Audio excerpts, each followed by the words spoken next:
అందరికి కూడా నమస్కారం అండి. నేను చెప్పబోతున్న కవిత మా సాయి సంగీత నిలయం మీద మా మాస్టర్ గారు ఎంతోమంది విద్యార్థులకు వెలుగునిచ్చి కళలు నేర్పాడు. ఈరోజు వార్షికోత్సవం సందర్భంగా శ్రీ సాయి సంగీత నిలయంలో ఎందరో విద్యార్థులు కళలతో వెలుగొందెను. చిన్నారులు చిరంజీవులై ఆ దేవదేవుని పాటలు పాడుతూ ఉంటే, ఆ వెంకటేశ్వరుని నామ సంకీర్తనం చేస్తూ ఉంటే ఆపద్బాంధవుడే ఆలకించవచ్చెనంట.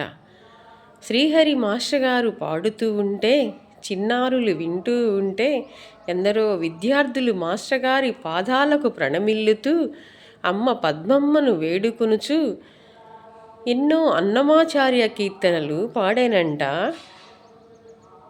ఆ దేవుని చెంతలో, ఆ దేవుని కోవిలలో అలరాడిను అన్నమాచార్య కీర్తనలు భగవంతుని సన్నిధిలో శ్రీ సాయి సంగీత నిలయం, మా శ్రీ సాయి సంగీత నిలయం, మా సంగీత నిలయంలో నేర్చుకున్న వారెందరో దేశ విదేశాలలో ఆ స్వామివారి పాటలు పాడేనంట. ఆ స్వామివారి పాటలు పాడేనంట.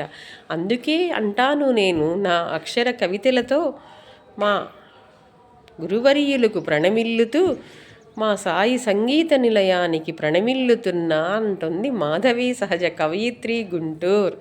నా రాజకీయంలో, నేను కవిత్వంలో, బిజినెస్లో బిజీగా ఉండి సరిగ్గా క్లాసులకు వెళ్ళే మాస్టర్ గారు చాలా బాగా నేర్పుతారు. చాలామందికి నేర్పారు. ఈరోజు వార్షికోత్సవం వెంకటేశ్వర స్వామి గుళ్ళో మీరందరూ కూడా వీలైనంత వరకు వచ్చి చూడండి, ఆనందించండి. మంచి సంగీతంలో వింటే చాలా ఆనందంగా కూడా ఉంటారని తెలియజేస్తున్నా. బృందావన గార్డెన్స్ వెంకటేశ్వర స్వామి గుడి ఈవినింగ్ ప్రోగ్రాం రండి.